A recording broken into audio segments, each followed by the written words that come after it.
ফরিদপুর শহরের অনাথের মোড় সংলগ্ন সাজের মায়া ভবনে young life aesthetic and laser সেন্টারের এক কক্ষ থেকে শান্তা ইসলাম নামের ৩৩ বছর বয়সী এক নারী উদ্যোক্তার মরদেহ উদ্ধার করেছে পুলিশ। গতকাল মঙ্গলবার দুপুরে ফ্যানের সঙ্গে ঝুলন্ত অবস্থায় তার মরদেহ পাওয়া যায়।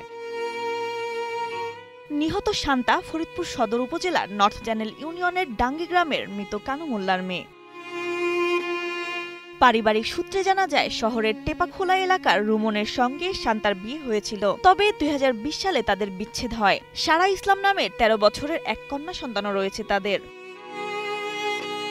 সোমবার রাতেও শান্তা হাসপাতালে ভর্তি মায়ের সঙ্গে দেখা করতে যান। রাত ১১টা পর্যন্ত ৩ ভাইয়ের সঙ্গে সেখানেই সময় কাটান। পরে পার্লারের কক্ষে ফিরে এলে ভোরে ফ্যানের সঙ্গে তার ঝুলন্ত মরদেহ দেখতে পান কর্মচারীরা।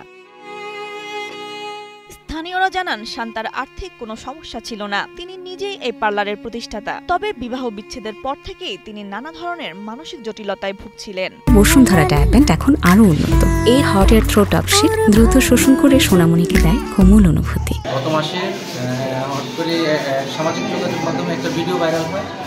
সেটা নিয়ে শান্তা অনেক মানসিক ডিপ্রেশনে ছিল। সেই ঘটনা থেকে সূত্রপাত, যার জন্য আজকে সুইসাইডের পথ বেছে নেয়। ভবিষ্যতে যাতে এই ধরনের আর কেউ ঘটনা না ঘটায়, এভাবে যাতে অকাল প্রাণ ঝরে না যায়, এটাই আমাদের কাম্য। ঘটনাস্থল থেকে মরদেহ উদ্ধার করে ফরিদপুর মেডিকেল কলেজ হাসপাতালের মর্গে পাঠানো হয়েছে বলে জানান পুলিশের ভারপ্রাপ্ত কর্মকর্তা। ওটা ইউডি মামলা হয়েছে, পরিবারের যা তথ্য মতো ইউডি মামলা হয়েছে। আমরা লাশ পোস্টমর্টমের জন্য পাঠাইছি। পরিবারের মানে ওইটা পরিবারই সম্মতি দিয়েছে ইউডি মামলার জন্য। রাইট, পরিবার ইউডি মামলাতে গলায় ফাঁস নিয়ে মারা গেছে তাদের মেয়ে বোন।